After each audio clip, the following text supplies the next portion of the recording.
All the honor, all the love unto Yahweh, Bahashem, Yahweh Bahashem, Rekah Kudash. Double honors goes out to the elder apostles of Great Millstone for teaching me the truth.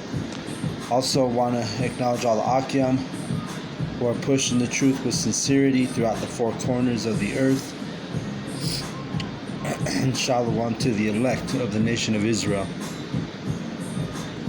So through the Spirit, I'm going to go in on Job, the 3rd chapter. And this is basically going in on Job right after, right after he went through, he's going through all kinds of calamity, right? He lost his family, his kids, his sons. And so he's feeling bad, feeling like shit, really. So let's read it. After this, opened Job his mouth and cursed his day, meaning his birthday, the day he was born. That's his day. It says, and Job spake and said, let the day perish wherein I was born, and the night in which it was said, there is a man-child conceived. So he's feeling so bad. He's like, let that day perish, even the night I was conceived. Right? Verse 4, let that day be darkness, let not Yahweh the Most High regard it from above, neither let the light shine upon it. He's basically saying he wished he was never even conceived. He wished his mother and father never even birthed him. Right? Verse 5, let darkness and the shadow of death stain it. Let a cloud dwell upon it. Let the blackness of the day terrify it. So he's literally just going in on his, wishing he had not been born. As for that night, let darkness seize upon it. Let it not be joined into the days of the year. Let it not come into the number of the months. Lo, let that night be solitary. Let no joyful voice come therein. Saying, basically wishing his parents had never even hooked up that night, Verse 8, let them curse it that curse the day who are ready to raise up their mourning. Let the stars of the twilight thereof be dark. Let it look for light, but have none. Neither let it see the dawning of the day. Because it shut up the doors of my mother's womb, nor hid sorrow from my... Because it shut not up the doors of my mother's womb, nor hid sorrow from mine eyes. So you could see he's literally like extremely against the day he was born, against the day he was conceived in this chapter. Because he's going through so much grief that he would rather never been in existence than to deal with this, what he's dealing with, the pain and the suffering and the agony, right? And that's actually in Ecclesiastes.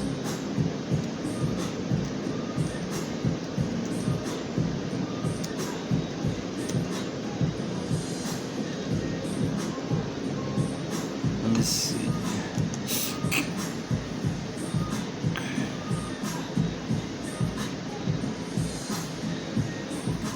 Let's get that in Ecclesiastes real quick. Ecclesiastes 4 and 2.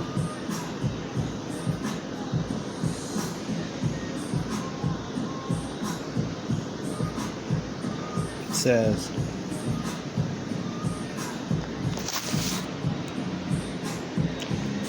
wherefore I praise the dead. I'll start at 2.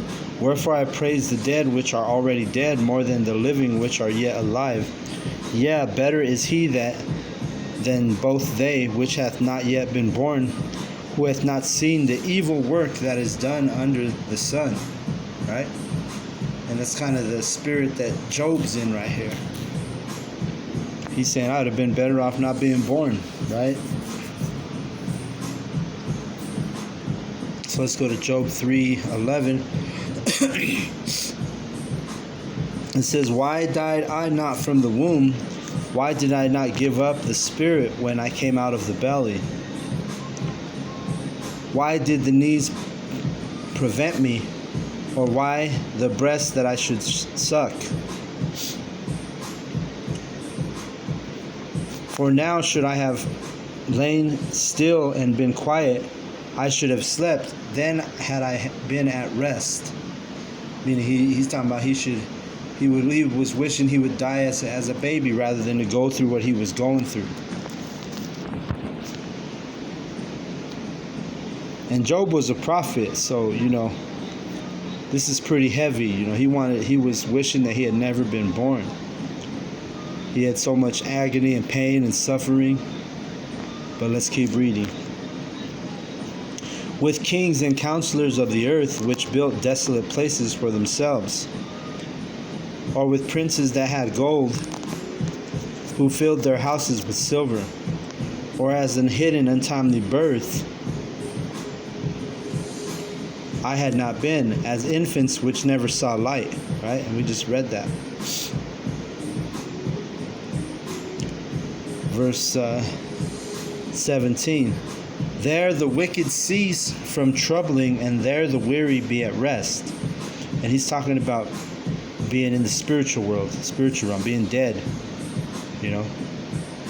He's saying the wicked cease from troubling, so meaning when people die, the wicked can't trouble you anymore, right? Verse 18. The wicked or the oppressors can't trouble you when you die. Verse 18. There the prisoners rest together, they hear not the voice of the oppressor. See that?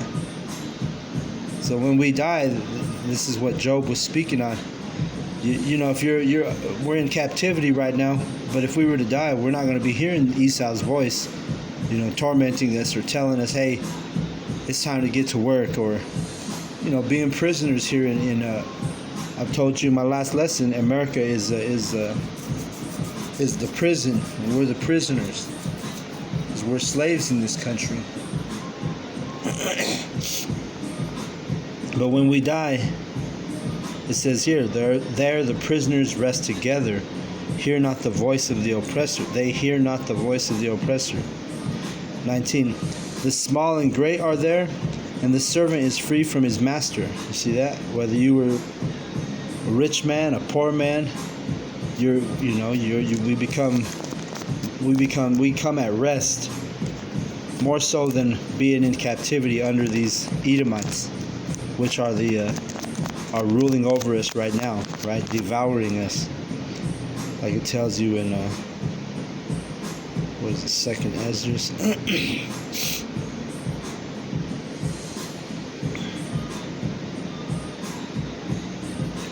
Second Ezra 6 and 57. And now, O Yahweh, behold, these heathen, which have ever been reputed as nothing, have begun to be lords over us and to devour us. See that? So,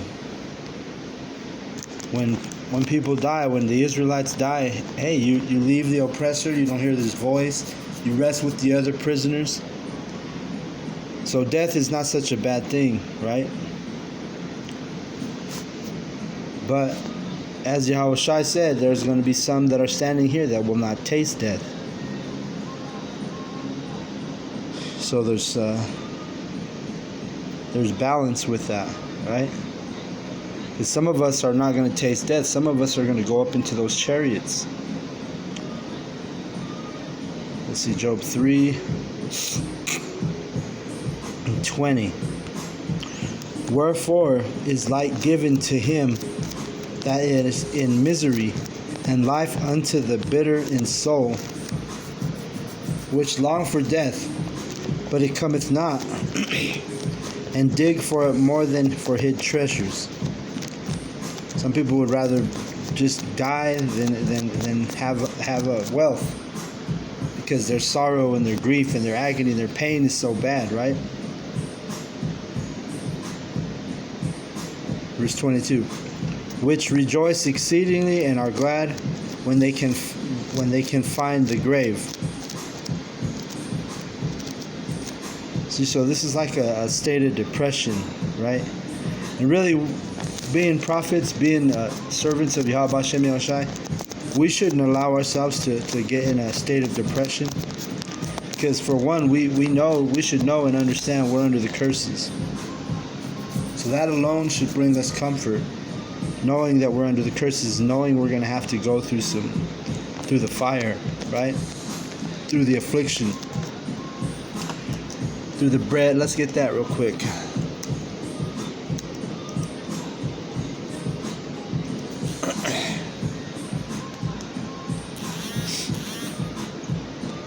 Let's get that real quick.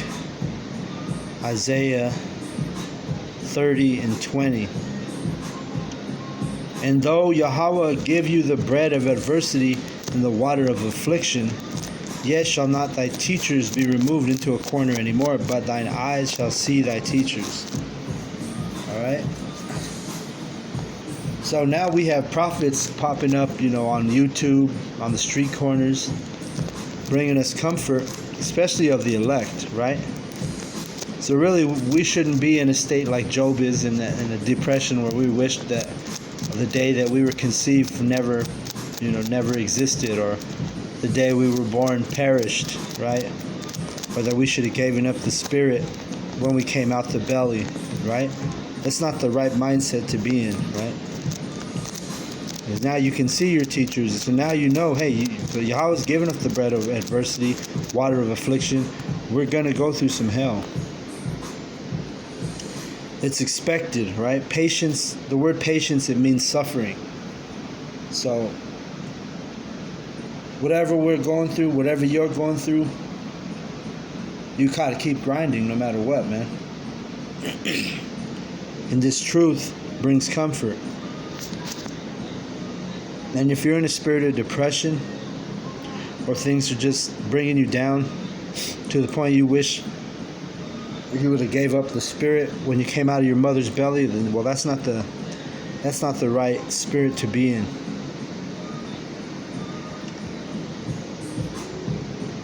We got to keep pushing, keep enduring. We know we're in captivity. We know we're under the curses. Know that we're basically been served a shit sandwich, man. We gotta finish it off. We gotta keep enduring. And this is not the time to give up. Job 3 and verse where am I at?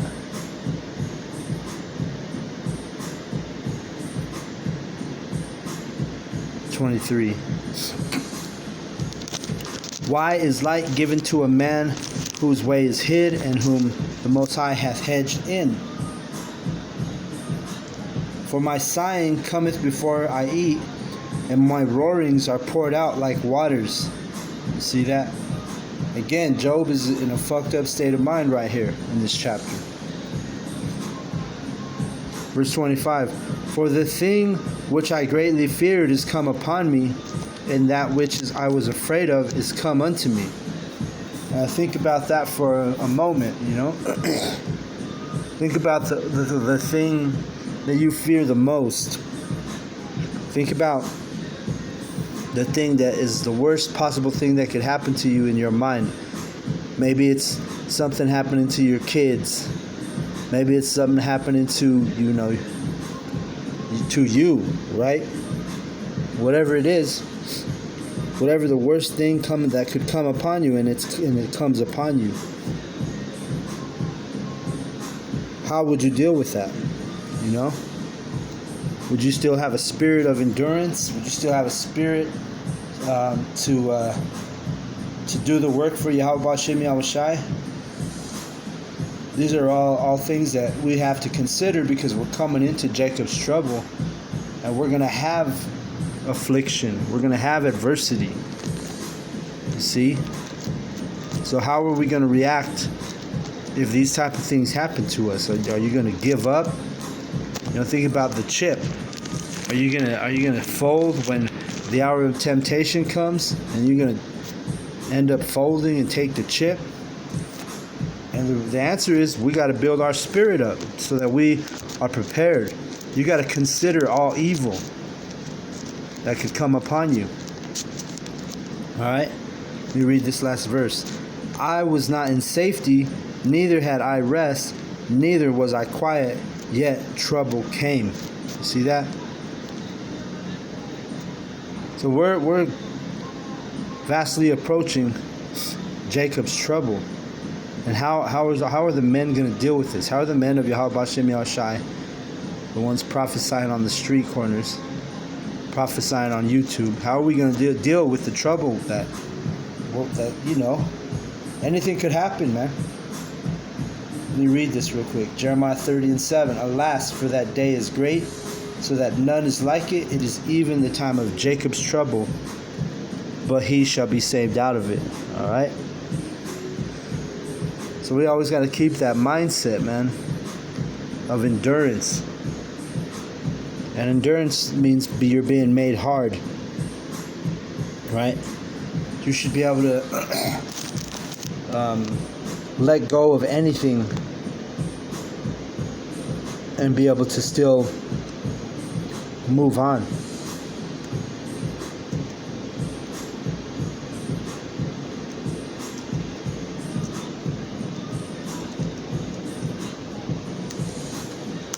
Let me get this last verse and I'll close out on that.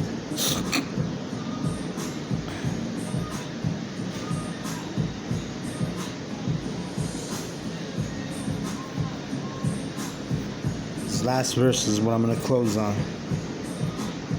Because we're going to go through some adversity, man. We're going to, just like Job did. But we can't get in a spirit of, oh man, I wish I was never born, or I wish I never had to deal with this. Because Yahweh B'Shem Yahushai is going to test some of us to the point where it's exceedingly great test and suffering and pain. Just imagine if Esau kills one of your kids in Jacob's trouble, or how are you going to react? How are you going to deal with it? Things like that. Right? Let me read this verse in Job real quick again. It says 3:25, Job. For the thing which I greatly feared is come upon me, and that which I was afraid of is come unto me. So here's Psalm 34:10. The young lions do lack and suffer hunger, but they that seek Yahweh shall not want any good thing. See that? So we always tell you, when we come in this truth, we're soldiers, meaning solitary, right? We're alone. We have to work out our salvation on our own. And it says here, those that seek Yahweh shall not want any good thing, meaning everything that's good on this side, you have to be ready to release it, let it go. Because you got to remember, we're going to get everything and more. We're going to get exceeding riches, if we lose a child on this side, well, guess what? We're going to have thousands, millions, some of us millions of children on the other side in the kingdom. So we have to be prepared to not want any good thing, like I'm reading right here. All right? So I don't know, that was the Spirit. It wasn't my plan to go in on that lesson, but the Spirit brought that lesson out. So I'm going to go ahead and close out on that. I want to give all the praise, all the glory, all the honor, all the love unto Yahweh Ba'Shem Yahushai Ba'Shem Rekakwadash. Double honors goes out to the elder apostles of Great Millstone for teaching me the truth. Also want to acknowledge all the Akyam who push in the truth with sincerity throughout the four corners of the earth, and Shalom to the elect. Keep enduring, brothers. No matter what we go through, keep enduring. Shalom.